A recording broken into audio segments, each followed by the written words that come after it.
YouTube has decided to not share my videos with everyone who subscribes. Please follow me on social media to stay up to date.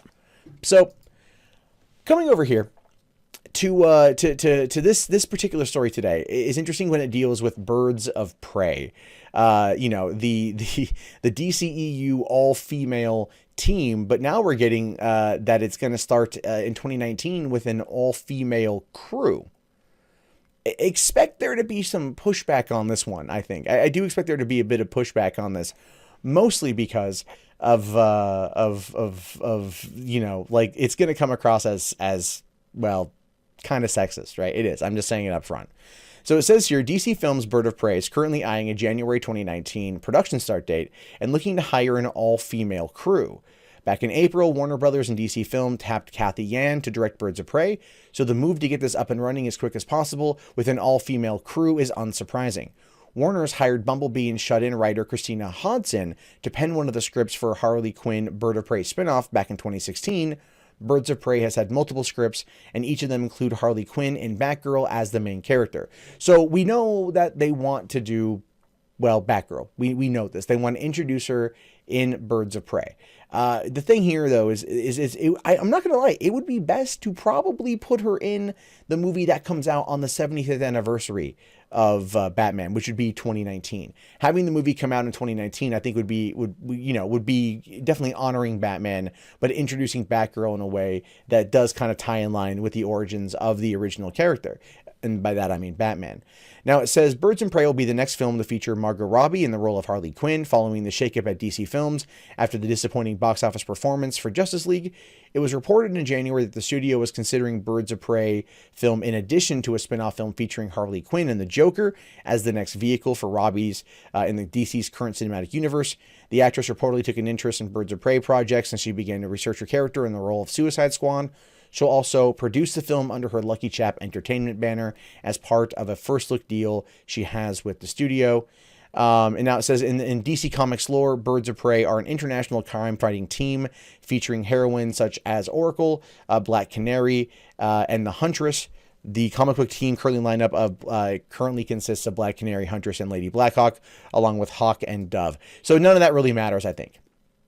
None of that ultimately is going to matter here in the long run about who's in what, because we know that Birds of Prey is going to basically feature Catwoman and Poison Ivy. I think that's what they're going for. She'll be probably teaming up with Batgirl at some point in time, but they're going to also have other female characters. They're not going to introduce Oracle just yet, so having it brought into that doesn't make a great deal of sense to me, right? They're titling a movie Birds of Prey that features, well, different characters than Harley Quinn, but they're making it a Harley Quinn movie. I still can't wrap my head around this from the perspective of it being a good thing. Like, doing a movie Harley Quinn and the Joker to me seems like a pretty good idea, because that at least plays up the relationship that they had in Suicide Squad, which worked out really well for audiences, as well as getting more of that type of storytelling. We're building her up as a character.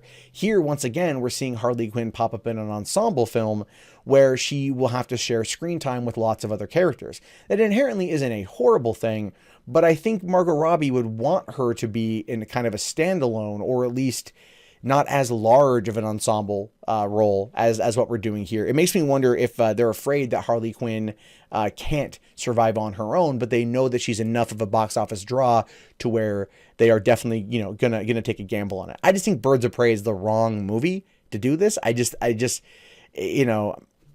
there's that, but you also got here. Let's address the elephant in the room, because there's clearly going to be, the way this article is titled, the way that the story is structured. Obviously, the elephant here has to do with the all-female crew. Now, not to say they won't be able to find that in Hollywood. You will absolutely be able to find that. Whether it's in Hollywood, they have to fly people in from around the world.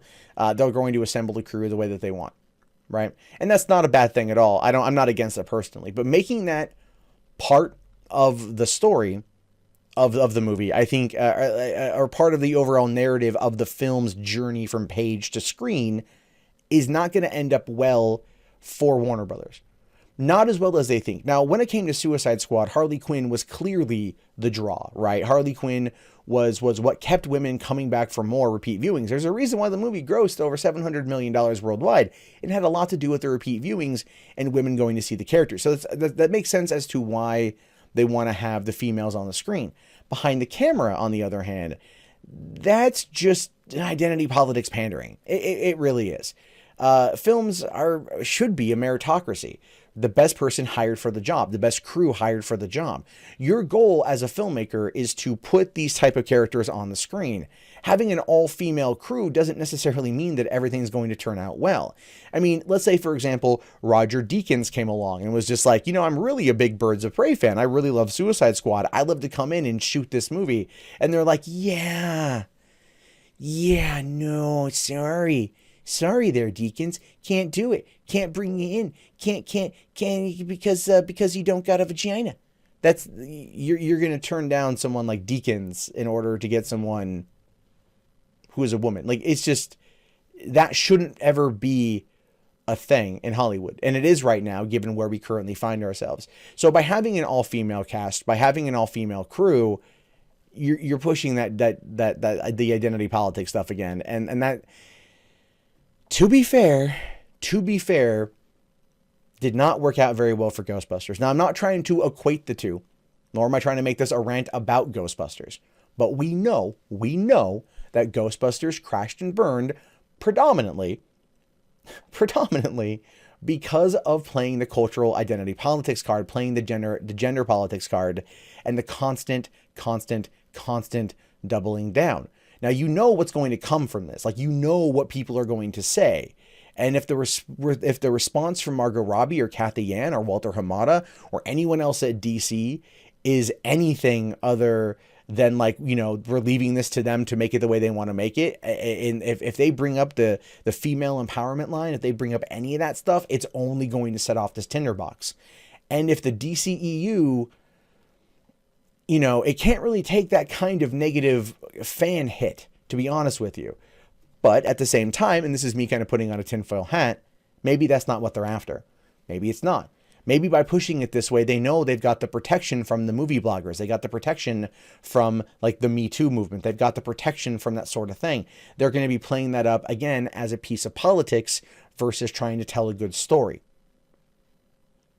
That's what I don't like.